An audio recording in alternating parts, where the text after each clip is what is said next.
Ferguson, class of 2010, Leadership Morgan Hill, and we're here today to interview Vic Puppo. How you doing, Vic? Pretty good. Good. To get us started, can you state your full name for us? Victor C. Puppo. What's the C stand for? Christine. Christine. Christine? That's my folks. My folks wanted a girl, and I got Christine for the middle name. I like it. Kind of the boy named Sue, Johnny Cash song, yeah, right? Yeah. Okay. Vic, where are you originally from? Madrone, California. Madrone. Can you tell us where Madrone is? Hmm? Can you elaborate on where Madrone is? Yeah, down Burnett Avenue. On Burnett Avenue. A couple miles from here. Yeah, about a couple miles. Yeah. Well, there's Madrone. The first one is Peoples Avenue, and then there's Burnett Avenue that was named after the governor of California, Peter Burnett. And now the freeway crosses in front of my place. If you go over the freeway and you look down, the house is there. Oh, really? Yeah. Okay. And Madrone was a community back then? Was it a city? No, just a restaurant, bar, and gas station. Okay. Later on in the 30s, 30s or 40s, they built a motel and stuff like that. But so what year were you born? 1920. Where were you born? But in the house. In the house? Yeah. On the. As far as I know, nobody ever told me, so I figured it was in the house. Okay. Because I know one of my brothers was born in the house, I believe. But I was born in that house there. Now, is that the same house you still live in? No. No, I live further north of that. Okay. But the house on Burnett Avenue is where I was born. Okay. Where's your family from, Vic? From Italy. What part, do you know? And, Genoa. Both mom and dad are from Genoa? Yes, but they were married here, but they met here. But they I don't know what year they were married. But they both come from that area, Okay. Genoa, north of Genoa. Yeah. Do you know when they migrated to the United States?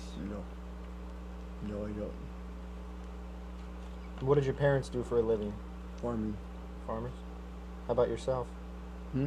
How about yourself? What did you do for a living? Farming? Farming, yeah. Did you farm the same land that your parents did? Some of it. Yeah. Yeah. Okay. When I got out of the service, I joined my oldest brother as partners, and we farmed for about 30 years together. But my middle brother never got involved in the farming. How many siblings do you have? Just two brothers. Two brothers? Older brothers, yeah. Okay. Yeah. And you farmed together with the oldest one? Yeah. What was the name of your farm? Puppo Brothers. Okay. And is it still operating? No. Did you guys sell the farm? Do you still have the land? I have some land, yes. I live north of Morgan Hill, Madrone, wherever. About 3 miles north of here. Okay. How much land did you guys farm? I don't farm anything anymore. What about when you and your brother were farming together? Well, about 120 acres or something like that. Yeah. And were these orchards? Well, yeah, mostly prunes. Prunes and apricots, a little bit of apricots, a little bit of pears. But prunes were the major thing. 85% of it was prunes. Okay. Yeah. So have you seen some changes in the landscape since you used to farm? Oh yeah. Yeah. Yeah. Well, no, my area, no, not too much because it's still farmed out there, but it's not no orchards. Orchards are all gone. Okay. I mean, there's very little orchards in our area. Is it row crops now? Yeah, and hay, Okay. grain, or whatever. I don't know anything about that, but I let where I where I live there's only about 9 acres left, and my neighbor some guy comes in and raises hay or barley or whatever it is, and we don't charge anything. He gives me a couple bales of hay or something if I want them, you Okay. know. But we don't. There's no money transfer. Okay. Vic, give me an idea of what it was like for you to grow up in this community. Well, first of all, I lived about half a mile from Burnett School, and used to walk. There was no school buses them days, and I used to walk. I raised at the corner of Madrone and Doherty Avenue Okay. in Morgan Hill, Madrone, and went to school. Like I say, there was no buses, and there were dirt roads. And we used to have a man, Mr. Rosa, used to come with a water wagon twice a week to water the roads for the dust. Wow. Yeah. And he used to live here in Morgan Hill. In fact, his family was raised here, but they're all gone. People are gone. But I went to Live Oak High School after, graduated from Live Oak High School in '38. My friend and I, we weren't great ball players, but we were above a little bit of average, not very much. Okay. But we could have went on a kind of a, I don't know, like a scholarship, something, but not that. It wasn't a full scholarship. And this is for baseball? Yes, Okay. at Salinas Junior College. Oh, wow, okay. But I couldn't. Neither one of us went. I felt that I didn't belong, you know. And then I had to go back. I had to work in a farm and help my folks. That's what you did after high school? Yeah. And then when did you join the service? Oh, I think it went in '42. That's wartime. Yeah. Well. Yeah. Did you serve? Were you active duty during the war? I served for about almost about three and a half years, but I never went overseas. Okay. I was in maintenance in the Air Corps them days. Now it's Air Force, but in them days it was Air Corps, and I was stationed four or five different states. Okay. And I was stationed in California most of the time. And then the P-51 Mustang came out. So they sent us, a bunch of us, to North American Aviation in Inglewood, California. Mm-hmm. Because we went to learn the hydraulic system, the electrical system, whatever, you know. And then how the propellers, how to service them and everything, but how to pre-flight them, stuff like that. And then I was transferred to Florida, where they had the P-51 school there. Yeah, I stayed there, not too long. I was in the Inglewood school when President Roosevelt died. Oh, really? I remember that. Wow. And it had to be, it was during Lent season. Because I used to smoke cigars, and I never smoked any cigars for 30 days. That's the only time. That's what you gave up for Lent? Just all. Yeah. But then when we went to P-51, we went to school there, and then we were all shipped. I was shipped to Fort Pinellas Airfield in Florida. Okay. Just about 15 miles out of St. Petersburg. And I stayed there for a long time, and then I came home on a furlough, and I don't know, it wasn't an emergency. I don't know, maybe I had it coming. So many months that you could get 30 days, you know, but I never had gotten one. and it was almost 3 years. And I went home, and when I came back, all my barracks was empty, you know. And I went to the orderly room, and they told me that my unit was shipped to Fort Kearny, Nebraska, from the nice warm weather to the iceberg. And we got over there, and I was what they call us. We were about 5,000 of us. They call us Baker Boys. And there was a little town, Fort Kearny, just a few miles from the base, and it was only about 500 people in that thing, and we were 5,000. So Oh, wow. we went to town, we filled everything, and I didn't know it, but a lot of people, GIs that I knew, come from different states. They had different liquor rules, you know. Okay. And there you had to buy a whole bottle, or whatever, if you want a pint. Excuse me. And you had a cubby hole like that there. Put your number on it, and all you had to do was come in and show them your number, and they give you your bottle to use, and then you were paid for the mix. And then you would put the bottle back if you didn't finish it? Well, you put it there, they emptied it. But you got You were in put the it service. not at one time. But anyway, sometime a buddy and I would buy one together, see. But we didn't stay there very long. And we were designated to go overseas into southern part of Italy. And I wanted to go because I thought I'd meet some relations, because of my dad's, very few of my dad's relations were still there, you know. My mother's, no. I don't know. Never did find out where any relations from my mother's side. But the first day, I was in B company, and they shipped us from Fort Kearny, Nebraska to Virginia, port of depart to take the boat over to Italy. I wanted to go, a free boat ride, you know. Oh, yeah. But the point system come out. You ever hear that? No. The point system was, now wait a minute. If you had 18 points, you could not go overseas. Okay. So I was married. I was separated, but I was still married. Never, not divorced, complete, you know, in the process of being divorced. And you got 12 points for being married. So I still had those 12 points. Okay. And then you got a point for every month served. So I had about 40 some points, see. So I wanted to go. I said, I'd like to go.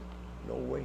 Oh, wow. They wouldn't let you go. So it was a way of developing priority for who had to go and who. Yeah. Who Well, was... I know that one of the guys that they went over there, and a friend that I met in the A company in my barracks, and he said that well, he got over there, and the guy says, dump all your garbage away. They give you a gas mask, and boots, combat boots, and overcoat, and everything.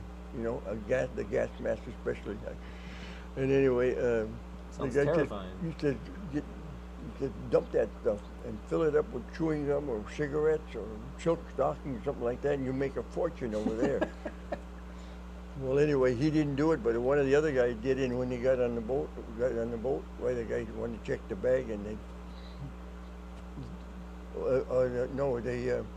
yeah.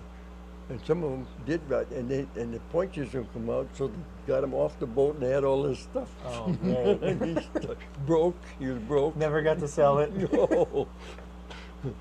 But anyway, I didn't. But then they called, the point system come out the next day, see, so I couldn't go, you know.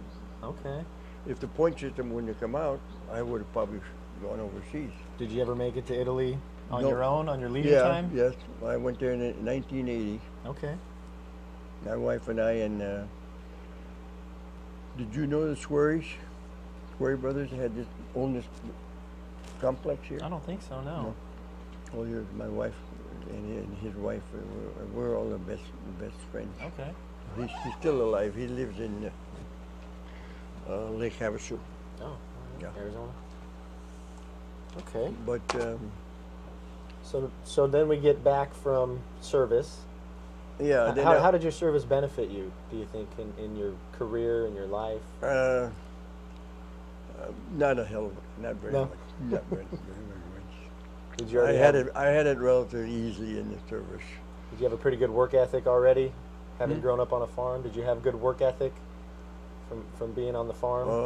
We were born up that way. We were born that way. When I came home from school, from Burnett School, when I got home, there was either a shovel or a sapa or a hoe. We call it a sapa for a hoe in Okay. Italian. And you just went in and changed your clothes and went, and they called you. And this is elementary school. Yeah. How old were you when you started working on the farm? Oh, well, through the summertime I worked, started working as soon as I was 10 years old. Really? Picked prunes, worked in a dry yard. Them days there were very few dryers to dry fruit. Okay. We used to dry in the sun. Mm-hmm. And then after a while, when we got larger, it was hard to find places to lay the fruit out to dry. And then the law came out on the health code to dry a prune. They call them plums now, but to dry a prune, you had to put them into baskets in the boiling water. See? You just dump the box in there and rinse it like that to wash them, and then dump it out and go onto a spreader. And people used to spread it on trays and put it out in the sun. Okay. But you had to use the lye, caustic soda, to puncture the skin. Otherwise, the gas in the prunes would form a gas. Okay. I mean, and it wouldn't dry. And it'd be sealed in. Yeah. Yeah. And then we call floaters or bloated. And but when we got the larger acreage, it was pretty hard to handle all that fruit. So my brother and I bought a ranch in Coyote in just before the war. Okay. I think he bought it, actually, 30, if you went into service, in the early 40s, I guess, bought the Okay. ranch in Coyote, and we built our own dryer. And we got to dry about, we used to dry about 40 to 42 ton a day of fresh fruit. Wow. And it was always picked by hand on the ground. Gosh. How many employees did you have? Well, we had families that come from Mexico, Arizona, Utah, New Mexico, and we'd have a labor camp for them. Okay. And we used to take about 8 families. And were they the same families that came back each year? Practically, yeah. Okay. Yeah. Did you ever have generations where maybe you worked with the parents and then their children came and they worked as well? Yeah, it changed. Their word got around, to their cousins or nephews or whatever, and then bring them. And we had enough. We had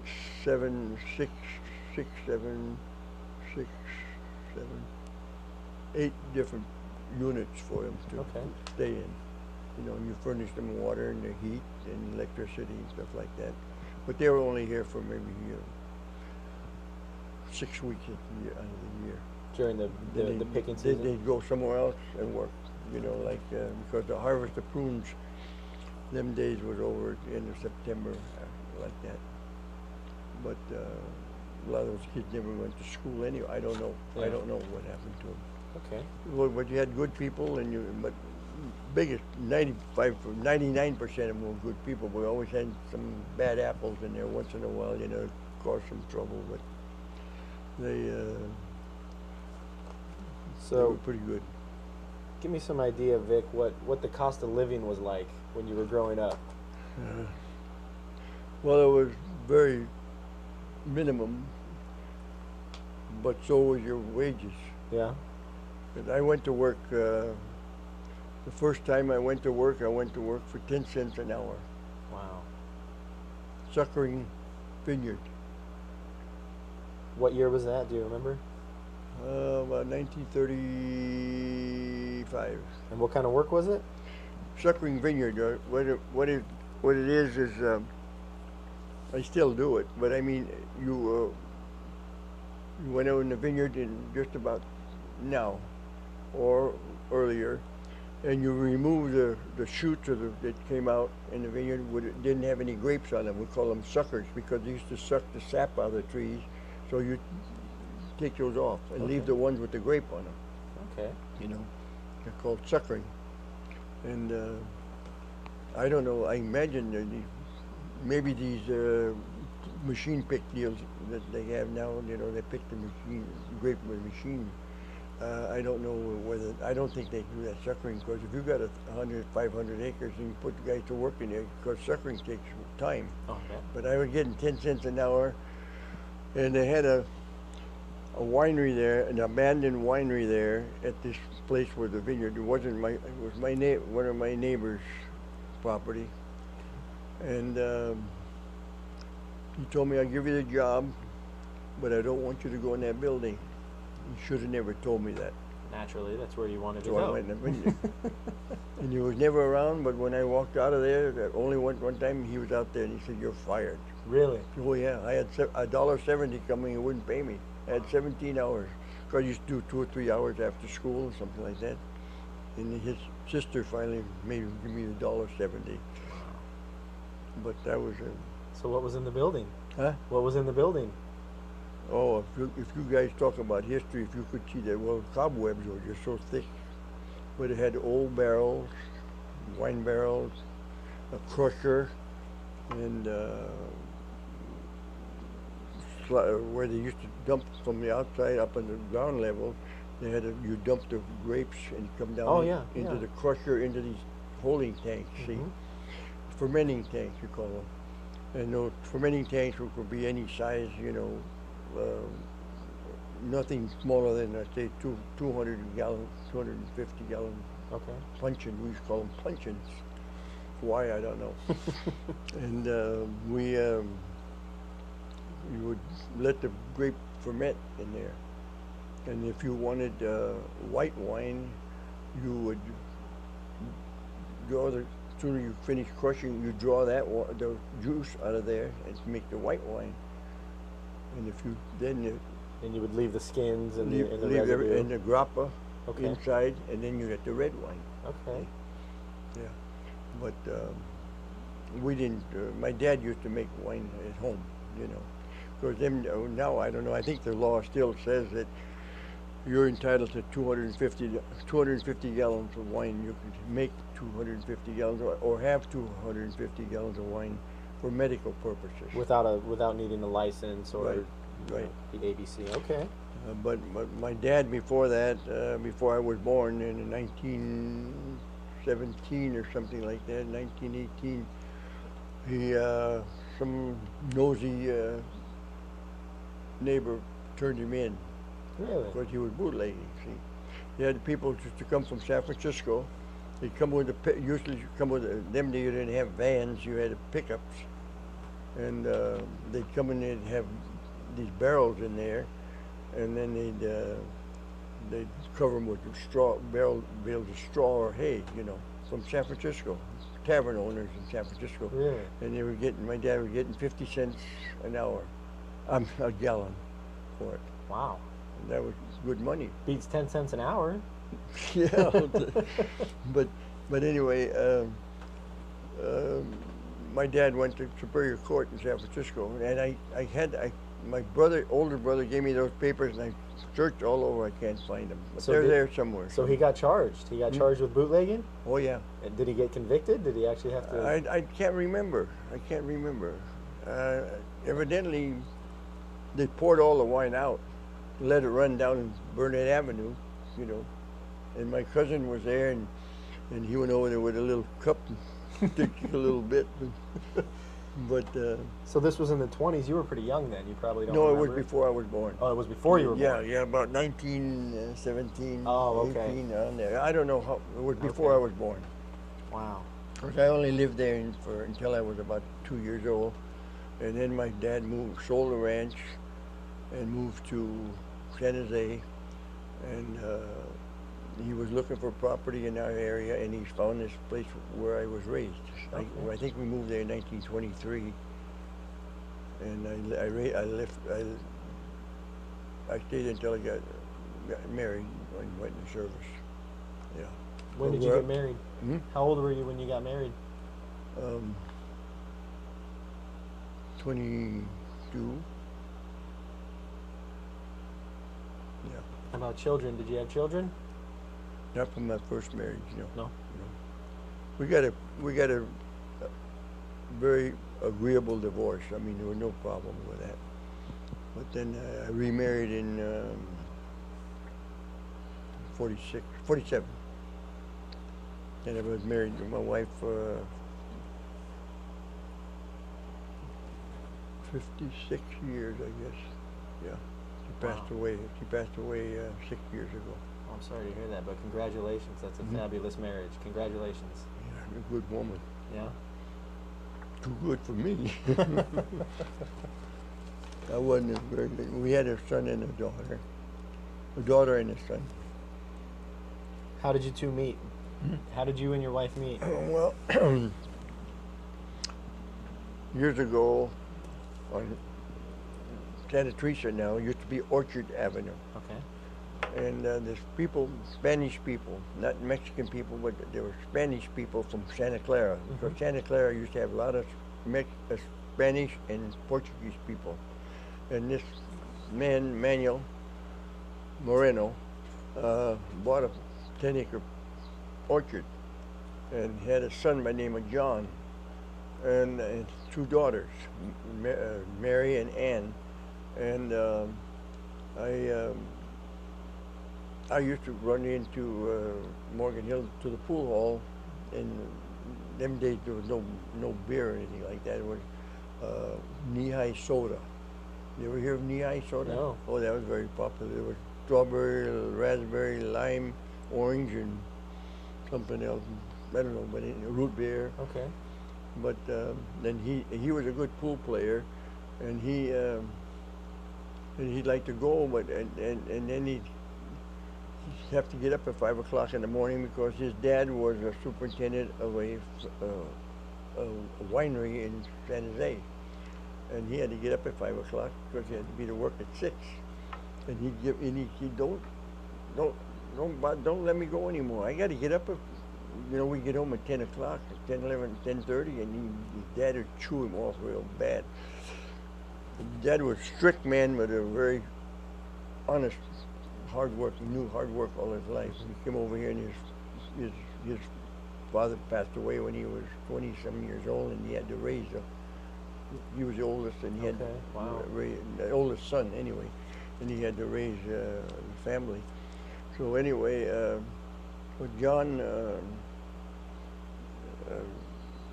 like I say, we ran around. We had a Model A Ford, run around and fool around. And then he married a local girl here in from my area. Okay. And he got to be the chief of police here in Morgan Hill. Oh, is that right? You ever hear of John Moreno? I have heard the name, yeah. Yeah, As soon as you said Moreno, that it was rang my a wife's bell. brother, my brother-in-law, yeah.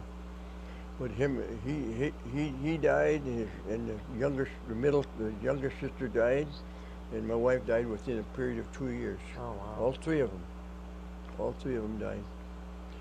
But we had a lot of fun, him and I. Yeah. And them days, it was. I talked to a couple of ladies, people that I've known for a long time, and when you were drinking, and the cop would come up, be there, see you, and he says, "We'll call your husband, or we'll call your wife, and come and get you, or we'll drive you home." But now, no more. Not anymore, oh, right? No. Oh, no way. They haul you in now. Yeah. But John was he started out, worked for Hendy's Iron Works, during the war. Okay. And him and another school teacher. And his wife got to be a kindergarten, or I don't know if a kindergarten or the lower grades. For many years, she retired. And she's still alive, Mrs. Ellen Oberg. I'm Ellen Moreno now. She lives here in Morgan Hill. Okay. Yeah. And she's still around. That's great. Yeah, she's about a year younger than me. Where does she teach? Or where did she teach? You said she taught? I don't know what classes. Okay. I'm not definitely sure, but it was lower classes. It was Okay. grammar school or kidney. I don't know. Okay. I really don't. But I know it wasn't high school. But she, I saw her the other day. She slowed down a lot, you know. But she lives in Morgan Hill here. Okay. And do you still stay in touch? Huh? You still stay in touch with her? Oh yeah. Oh, good. Yeah. Okay. And her daughter and my daughter are about the same age, and they get together. But her daughter lives married to some professor in near the racetrack in Stanford or somewhere over there, and he's emeritus. I mean, he travels all over the world on cancer stuff topics like that. Okay. I saw him at the birthday party last week. Now, how about your kids, Vic? What do your kids do? Are they in the area? Yeah, my daughter lives in San Jose. She's 63 years old, I think. She's married to a guy that works for a computer company or something. Okay. He travels all over. They go to Europe. Once a year at least, he goes to London with his company, and then he goes a lot of places. Okay. Yeah. But his wife, my daughter goes with him once in a while. And then the next time he goes, she wants to take an extra week and go to Venice because she taught herself how to speak Italian. Oh, is that right? Yeah. Now, do you speak Italian? I talk my dialect. I understand about over 70 different dialects in Italy. Is that right? Every town had a different way to talk. Wow. I can't understand Sicilian or Calabrese or whatever. I can't understand them. So are you from northern? Your family's from northern Italy, then? Is that? Yeah, they're from Genoa. Is that what Genoa is? I'm not familiar with. Genovese. Okay. Yeah. But I can talk Genovese, but it's a slang. Oh, really? I call it I won't say what I'm going to call them. I don't want to hurt anybody's feelings here in the States. Yeah. But anyway, but there's very few people I can talk to anymore. Oh, really? They're all gone. Okay. You know. And a lot of people, kids that were born here, under Italian people, they never did speak Italian. Yeah. They never learned. Yeah. I'm glad I did learn. You know. But my daughter taught herself how to speak the real basic Italian. And the basic Italian is the people from Tuscany, Okay. in Italy. It's called I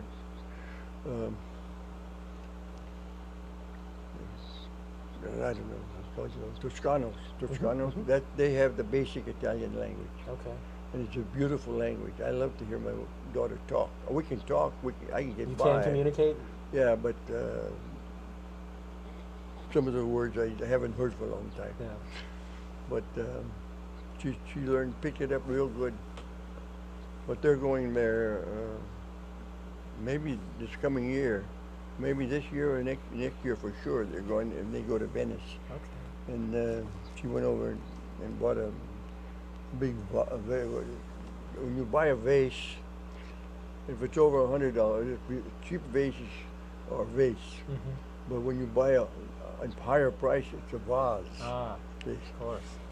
So she bought this thing, and they shipped it here. And when she got it, it was larger than the one she bought.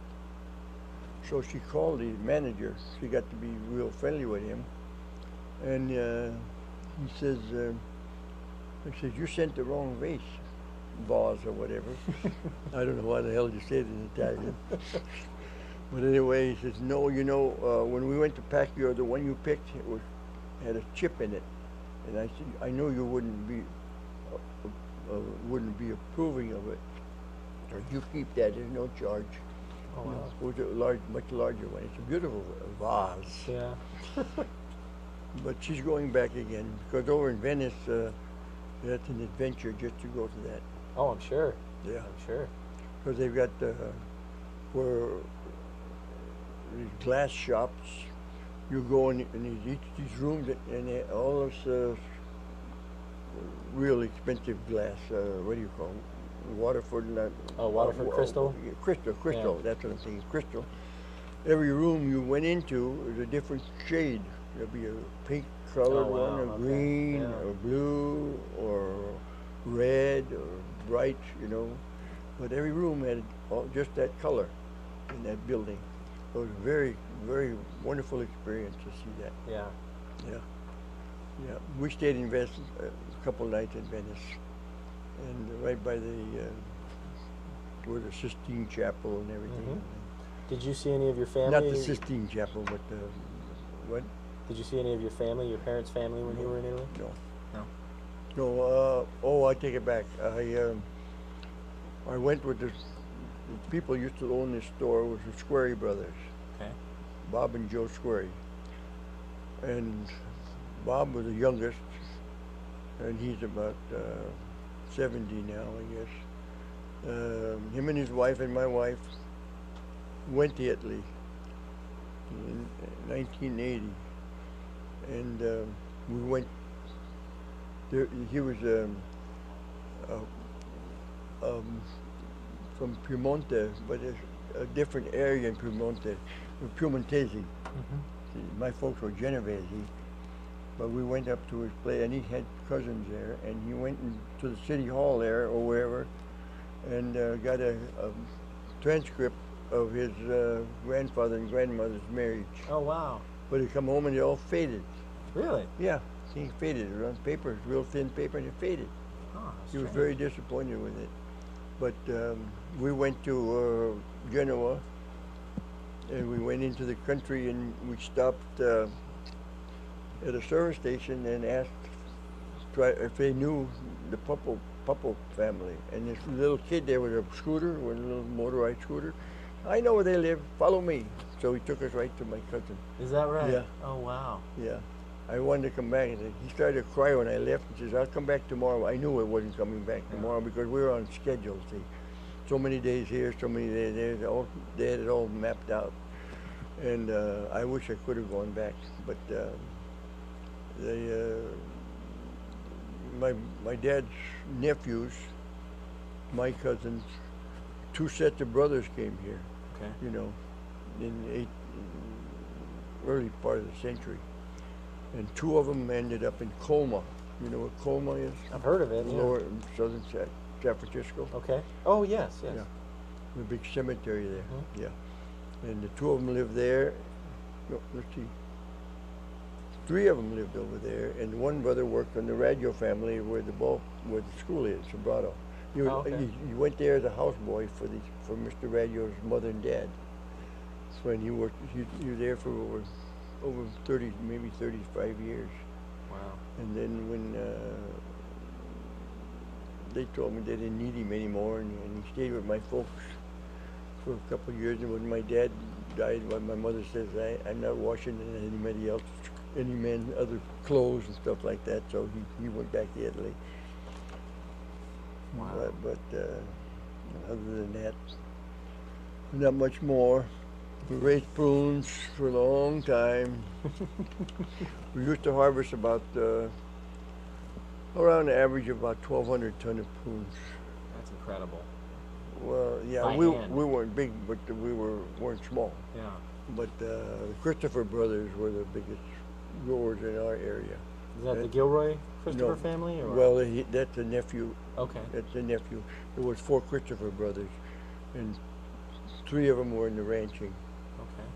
And the Christophers had property on Palm Avenue here. Right up there, yeah. They still own that property, but it's a grass farm now. Oh, yeah. Part of it. Yeah. I don't know. Maybe they sold it. I don't know. I haven't heard anything, but. Okay. Vic, give me an idea, if you can, of how much you paid for your first car. Do you remember that? Well, it was a used one. Yeah. What But I was know it? my dad bought a 67. No, wait a minute, not 67. Let's see what a Chevrolet Coupe. Jesus, I can't remember I think it was a 67. I don't know. Well, you paid $725 for it. Is that right? Yeah. What year? That was a used car, new car? No, it was a new Oh, Chevy, new, okay. Chevy Coupe. But he had before that he bought a first car I remember when I was very little, a Chandler. I'm not familiar with a Chandler. What's a Yeah. Chandler?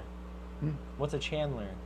That's the name of the car. That was That's that was the producer, Chandler Chandler? Motor Company. Oh, Yes, wow. I don't know. But it was, and he had that, and my oldest brother had a date, and the gas tank was in the back of the car, on the back end of the car. There was a gas tank, and there's a gauge there too. There were no gauges on the dashboard. Oh wow! So you had to know how much gas you had. Well, my brother used lit something, a match or something, and then caught fire and burned the whole goddamn building down. Oh my gosh! Yeah. He was trying to check how much gas there was. Yeah. Wow. He should have stuck a Was stick in there. Was everybody okay? Oh yeah, he didn't get hurt, but he Oh, burned wow. it, and then they built a new garage after. Wow. But then he bought after that he bought a Buick, bought the Buick 41, and I remember that he had a 41 Buick, and it had the wheel wells on the fenders, front fenders. Yeah. But I know because one time they took me to Santa Cruz with them, my brother and my folks weren't there, but my brother and his wife and some friends, and I wanted to take my little spotty dog, little terrier, and he said, no, you can't take him. I begged him, finally let me take him, and they got the car sick. So they tied the dog to one of the wheel wells. So he was outside the car. Yeah. That is great. Caught hell for that too, boy. Yeah, I think that you get pulled over for that today. Oh yeah, hell yeah. Oh man, that's great. I'm gonna run through a couple more of our questions here, Vic. Okay. What would you say is the most significant change you've seen in Morgan Hill since you've lived here? Well, a significant change overall would be change from farming to, development. They're farming houses now. Hmm? They farm houses, Yeah. right? Well, when I went to school in the 30s, late 30s, I graduated in 38. I would say there was about 1,000 people in this whole area. Okay, wow. And our class was, I think it was 56 or 58 guys. I mean, pupils. That was the biggest class. Was this when Live Oak was over at The Britain? old Live Oak. At It's not what is there. that? It's not there anymore. Oh, it's not. No, they tore it down. Okay. Yeah. Where was it at? Where where the tennis courts are there? You know the tennis courts along the street? Right here on Monterey? Yeah. Yeah. Well, it was, on the corner is the auditorium, Okay. right? Well, that was all school property. Okay. From there all the way to the next street. And the high school was sit in a little ways. All right. Yeah. But they had a place for baseball diamond, tennis court. Well, the tennis courts belong to the high school. Okay. And they still do, I guess. Yeah. Well, it's not a junior high now, isn't it? Mm-hmm. Yeah. That's right. Yeah.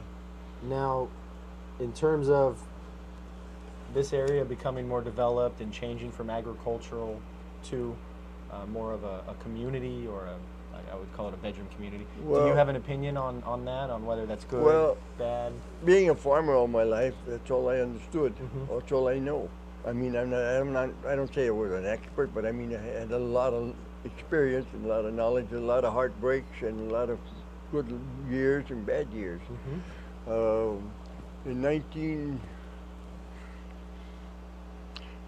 In the 70s, 19 something I can't remember the year. My wife and I used to go to Vegas every springtime before harvest, Okay. which would be just about now. No, wait a minute. See, this is July. No, I used to go in May. All right. And we used to go there. In them days, the casinos used to have the floats with all the showgirls up and down the main strip. Mm-hmm. And then we'd go there every fall. So we used to put 50 cents a day away. And every 6 months we had $180, whatever it is. And we'd go to Vegas. And the rooms at the Sands and them days, the favorite was Desert Inn and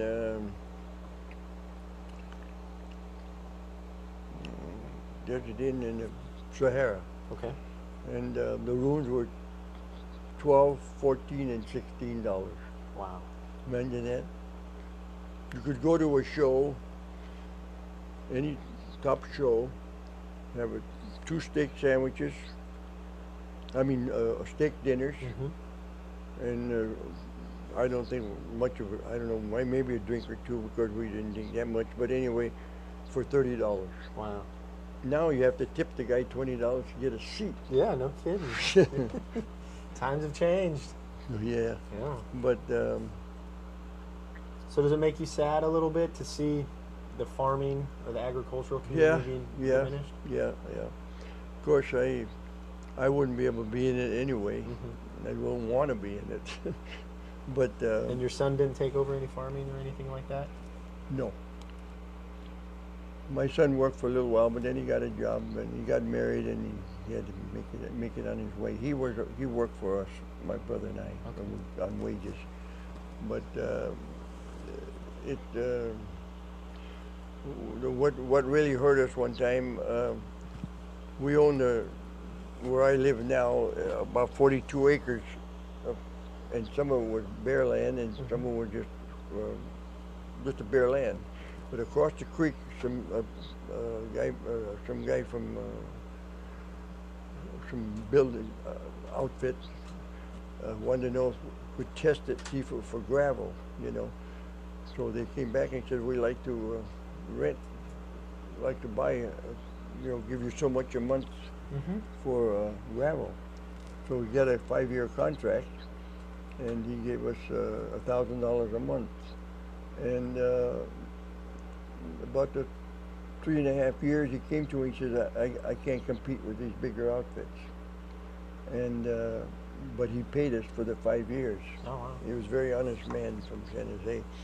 And then he, Reed and Graham, you ever hear of Reed and Graham paving? Mm-hmm. They came over there and they wanted to know if we wanted to sell the rest of it up to the foothill. And before that same year or the year before, like I say, my wife and I used to go to Vegas. Mm-hmm. And on the way home, there was another couple with us that year. We came through on Highway 46 and came over to Highway 1. Okay. We crossed Highway 5, and the frost wiped everything out. We lost about, I'd say 90% of the crop. Really? We lost over 1,000 tons of fruit. Oh my God. One night only. The next nights didn't hit that Oh, cold. my goodness. It got down to 24 or something. Now, 25. back then, were you able to have insurance, crop insurance, and things like that? They never had Oh insurance my them gosh. days. And luckily, we had a agreement with the Bank of America to lend us so much money. Mm-hmm. If we wanted so many thousand, and then you used it. When it was slow, they would repurpose it. And so we didn't have no money to pay them. Oh my gosh. So we were worried about it. And then this guy, Reed Graham, Jerry Graham, and his bookkeeper, I can't think of Joe, something, I can't remember, just a long time ago. But anyway, they came over there and he said, we'd like to buy it. My brother and I were smoking cigars in the back of their Chrysler, and they were up in the front seat with his bookkeeper. And he said, we're interested in buying that creek property on the other side of the creek. And I says, well, yeah. And he says, I told my brother, let's ask for $100,000. He says, what are you, crazy? You dirt? They can always say no. They're the one that asked. We didn't ask them to come and buy it. Yeah. So He says, what do you want? Jerry Graham says, what do you guys want for that property? And silent for a while. But my brother wouldn't say anything. So I said, well, we'd like to get $100,000 for it. They were in the silence. I said, so I blew it. He turned around and says, how about 95 cash? I said, we'll think about it. Give us 2 minutes. And we sold it to him for 95. And he paid us cash for it. Wow. And so that's Well, probably, we had to pay the bank off. that's probably where the highway is now, right? Because you said by the foothills and the creek. And No, the highway's nowhere near that. Oh, it's not. No.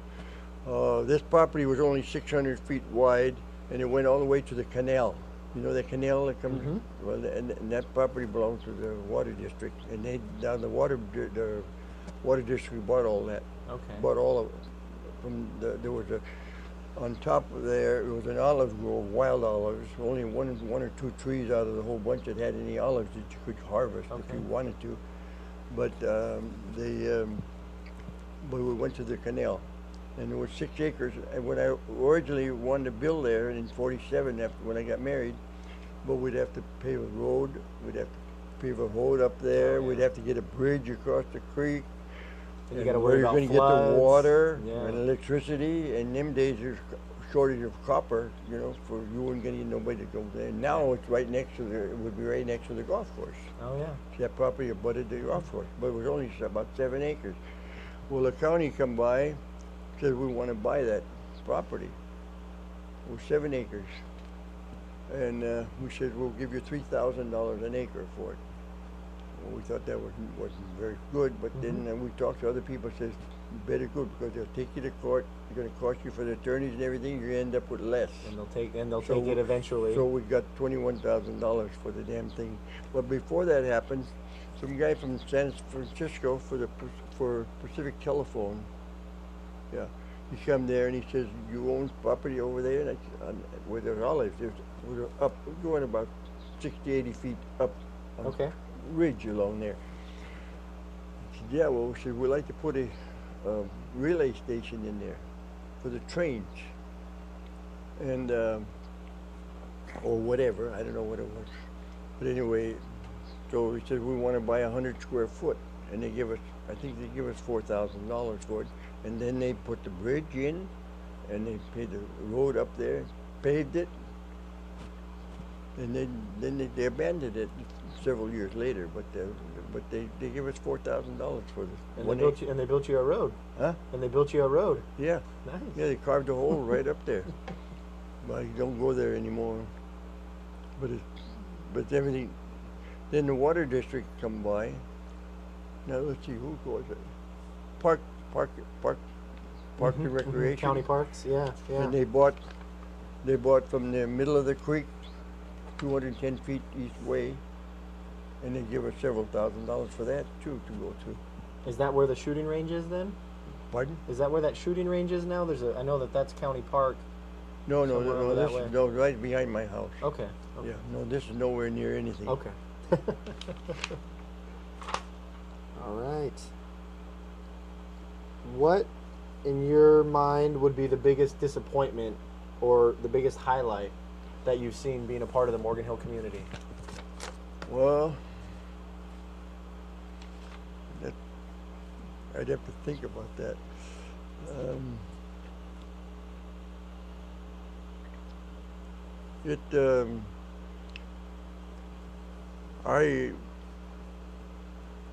When Morgan Hill annexed Madrone, took it in, I was a little bit disappointed with that, but that had nothing to do with that, really, because but Madrone was just a hit town anyway, still is.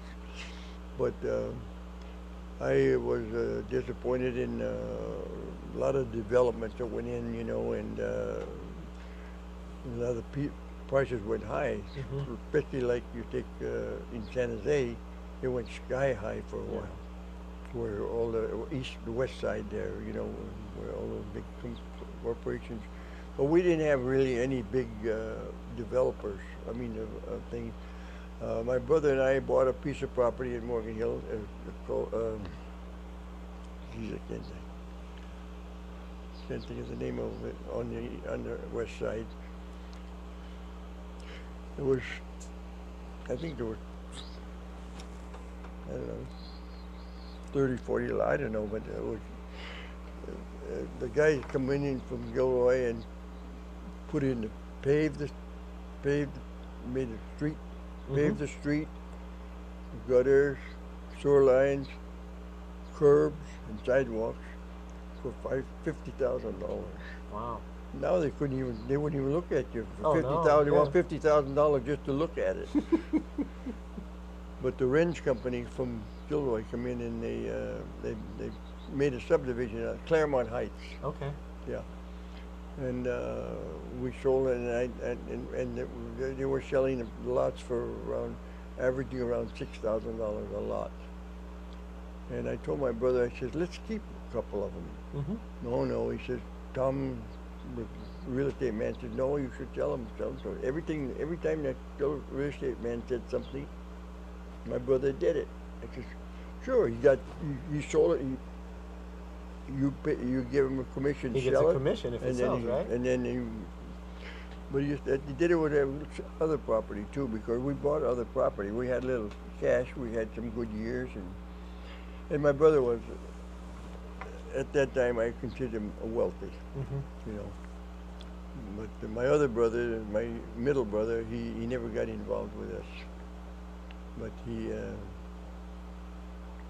got a job at the Incidental School, used to be in Coyote, and he was a bus driver, school bus driver. For Encinal? Yeah. Okay. And his wife was a cook there. But my middle brother spent a lot of money. I don't want to mention his name, but he spent a lot of money, but none of it was his. Oh, I yeah? mean, he never stole anything or anything, but he was a womanizer. But he never fooled around very much, but he got in a big jackpot and got a divorce on that thing. Oh, wow. His son still lives here in Morgan Hill. Okay. Yeah. Vic, do you remember some of the major world events and how it was handled in the community, say World War II? It wasn't much action on that, really, that I can remember. Okay. They welcomed to have parties for guys. You're welcome to come home and this and that, you know. But because like I was discharged in Florida, I mean, they sent me to what the hell? I know you got stuck in the tundra of Nebraska. Yeah, from there when they said everybody from California or the south or for the east is going east and everybody from the west is going west. Well, I was from the west. They ended up in Dover, Delaware. That's what Dover, Delaware, right near the munitions plant over there. Yeah, but like when we got home, then I got discharged in Dover, Delaware, and then they shipped me home, you know, but. There was nothing to do over there. Everything was frozen. Yeah. But I got the biggest, best experience of my life was I went to the oily room. I was there for 4 or 5 days. I said, what am I supposed to do? I said, what barrack you in? I said, I'm such and such. And says, why don't you take a 6-day pass? I said, what do I do? He says, well, you take the bus down to the train station. And if you want to go to see Washington, D.C., or you go to the south. If you want to go to New York, go to the north. So I looked in my book and I met this Sicilian, Frank Natoli. And I says, I'm going to go to Brooklyn. This guy's in Brooklyn. So I went to Penn Station. And I asked the information there. I says, how do you get to Washington Street in Brooklyn? He said, take a certain train, you know. So it left me off of Washington Street, and as far as you could see in any direction was a 6-story tenement houses, all the same color. Wow. And I didn't know, I said, I'm never going to find this guy. Luckily, believe it or not, the first guy I talked to, I said, I'm looking for the Natoli family. He says, I know them. I'll tell you where they're at. And it was very short, very close to the train station. And I stayed there, and the biggest experience I had that so far in my life is this kid who came home had malaria, Frank did, but his older brother was still in the service, and they let me stay in his room, you know. Mm-hmm. And and I could see the Statue of Liberty Oh, wow. from there. Imagine that. That is So it was on the 6th floor, naturally. But that was, Wow. and And did your parents come through Ellis Island? Pardon? Do you know if your parents came through Ellis Island when they came to the United States? I don't know because they didn't come together. They weren't Okay, married. okay. Yeah. My dad came here as a young man, and I don't know how they met.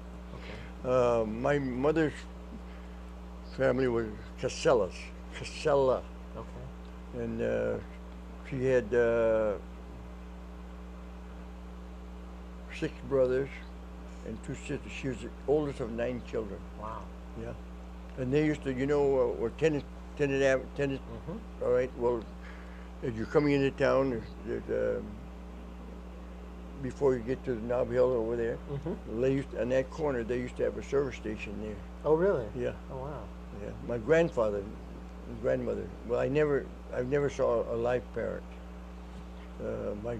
Both my dad's parents never came here.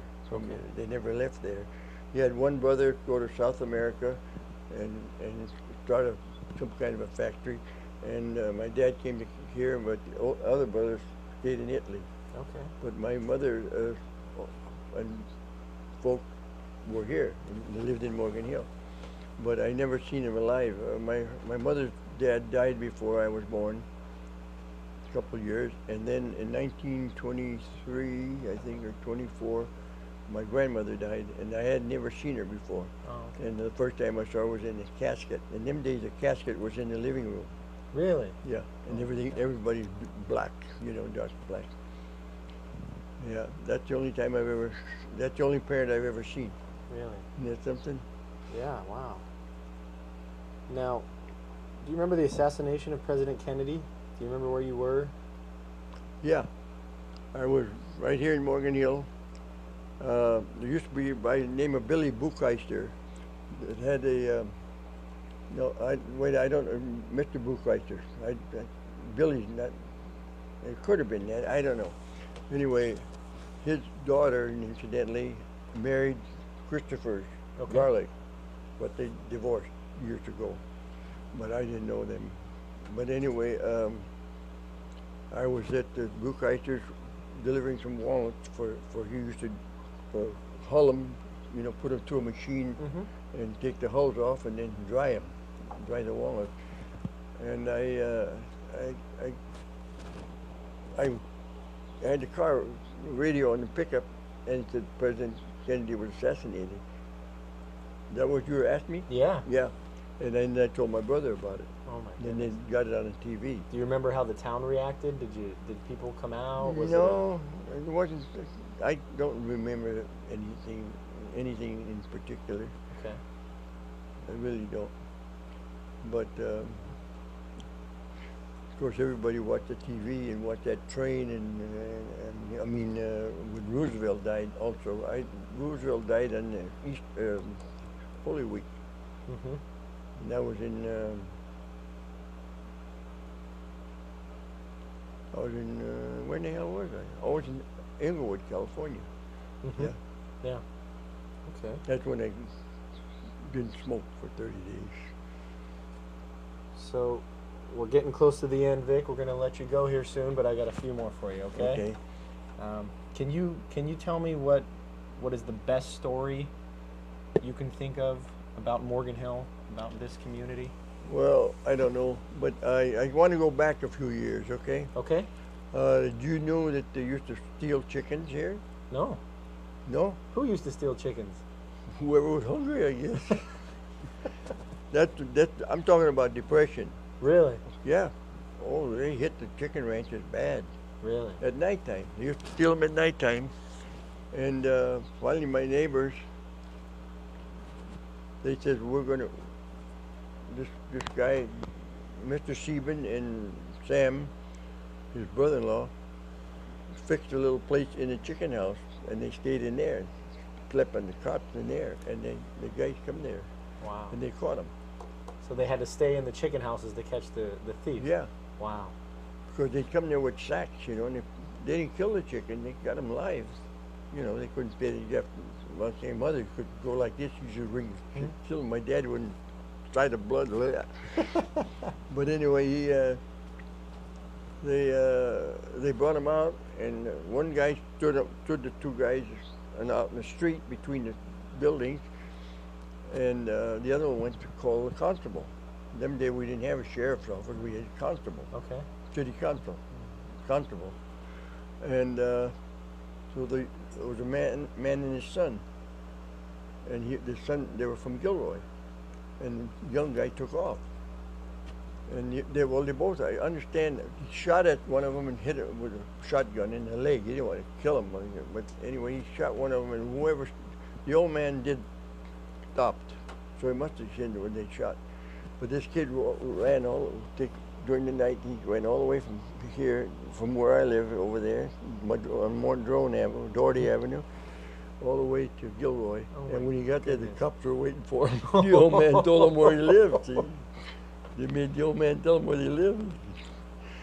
But we had a lot of that. In fact, there's a story that happened.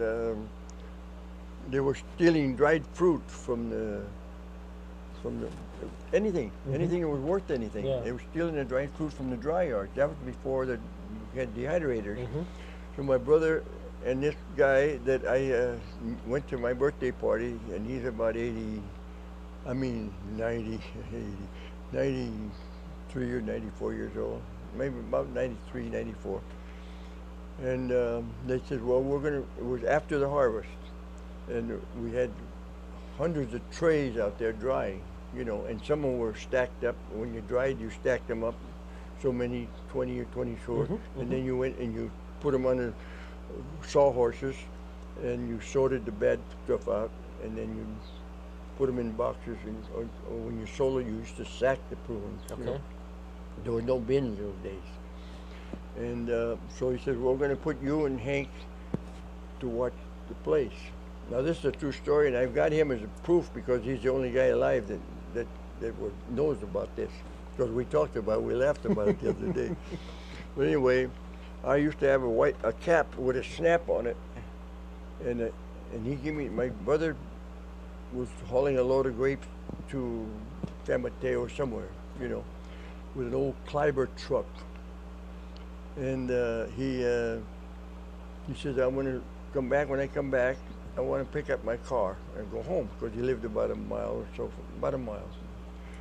And I said, okay. So he says, here's the key, and when I come home, you give it to me. So we made a tunnel inside of the empty boxes and put our sleeping bags in there and put some boxes down, and we got up in the morning and the car is missing. I said, oh boy, we're in trouble. I said, how could they miss it? I go, key's not in my cap either. And I said, what the hell's going on? My brother had come, woke me up, asked for the key. You didn't remember any of it? No, and neither did he. And he wouldn't. He said, oh, you're crazy. I said, God damn it, I don't know. And we were just talking about the other night. You thought the car got stolen? Yeah. But we should have looked because the truck was there, see? But Oh, yeah. But I didn't see the truck. It was parked not where we could see it. We'd have to come outside and look around. There's a truck on the other side. I see. He didn't leave the truck where the car was. That was his fault. Yeah. Yeah. But So- that was it. That's great. Do you remember how the Depression affected your family? Really, I didn't really bother. I don't think it affected them Okay. as much as other people. I know my dad used to play bocce ball, you know, and he used to go and he'd take my wife, his mother, my mother, to San Jose, and she'd go to the theater north of San Jose on North First Street, North First Street. Yeah. There was an old, what was the name of that? Liberty or whatever? What the hell? Padre? No, it wasn't Liberty, I think it was.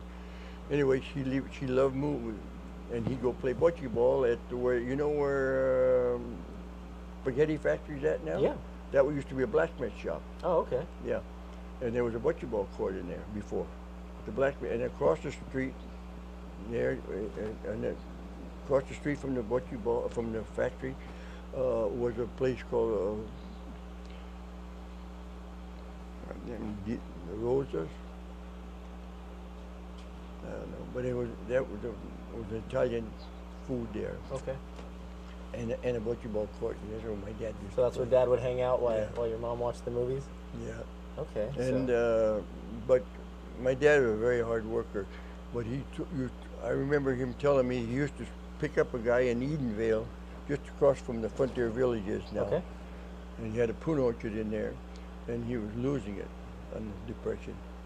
He used to pick him up to play bocce, or whatever, and he told me, he says, I won't be here very long. I got to get out. The bank's taking it over.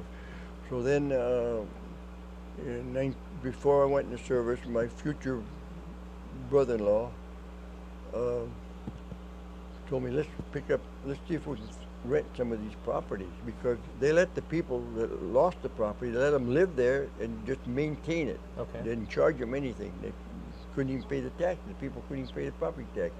But property tax was nothing them days. Am I taking too long? No. Oh no. Oh, okay.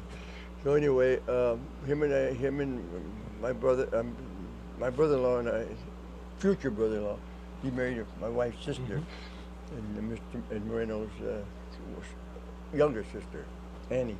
So anyway, we rented about 3 different pieces of property, and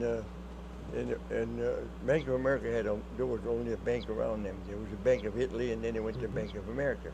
And this guy come over and he says, Vic, why don't you buy that piece of property on Miramonte Avenue? And I said, with what? I'm going to go into service this fall, and I don't have any money. He says, you can buy that 8.5 acres for $2,000. Okay? He'll give you 10 years to pay for it. The property tax is $17. 50 cents an acre. Oh my goodness. You imagine that? Property tax, 50 cents an acre, but that's what it was. So I talked to my dad, and he says, yeah, buy it. He says, you only have to cost you $200 and some a year to buy that property. And so it was an orchard, a nice orchard. It needed a little cleaning up, in which I had got done. And so when I left to go into service, my older brother, who got to be partners with, he took care of it. And the second year that they harvested, I paid for the ranch. Done. I got $2,186. I'll never forget that, for the prunes. Yeah. Because the prune price went up during the war, see?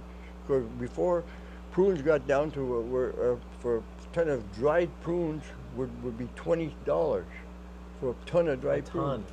A ton. 2,000 pounds. Imagine that. Oh my goodness. But then it went up to 6 cents a pound, see, during the war. Okay.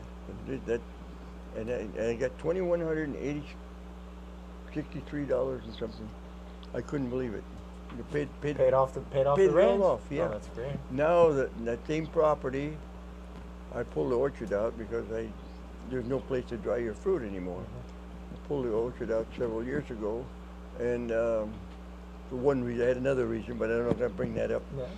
But not financially, but neighbors. But anyway, now I lease it out to some Chinese people, Japanese people, Orientals. And anyway, they're very nice, and they pay, my property taxes are $1,400 and some dollars. Wow. 1450, something like that, and they pay me just exactly what I pay for it. So I break even. I don't care. It's just enough. But they raise flowers on it. See? Ah, okay. I'm part of it. Yeah. But that's about it. But the depression really didn't affect me. I really, Your family wasn't hit too hard. You were young. 10, 12 years old. Okay. But I do remember that my mother, we used to have a gas pump there, for them days it was all gas tractors. There was no diesel until later when the D2s come out and stuff like that. And my mother would, every Saturday, them days, you never went out on a Friday night because you work Saturday. You know what I mean? Mm-hmm. So every Saturday night, my brothers would line up, and they used to argue about who's going to milk the cow. See, and so my brother said, "I want to teach you how to milk the cow." Well, I would milk all over the place. I did it on purpose. I Yeah. didn't want to learn it. And you never had to do it. You get stuck with it. But they'd have some big arguments. In fact, they got one argument, and then my middle brother left home and never returned. Wow. But I mean, he was still, he just passed away. He was 89 years old a few years ago. But this guy, my nephew, his son lives here in town. But anyway, so when it was Saturday night, they were ready to go, they'd clean up, take a shower or whatever, and my mother would be over there by the gas pump with a hand pump and pump 3 gallons of gas, you know, then you give them $1, $1.50, and then Oh, wow. because I used to go to the show with 75 cents. I went to the show and had a hamburger and a milkshake, and still had a dime. Wow. That's the way things were. But they never affected me Mm-hmm. because I would never want of anything. Okay. The only thing that, and this is something odd. I always want a set of Tinker toys. You ever hear that? Oh, yeah.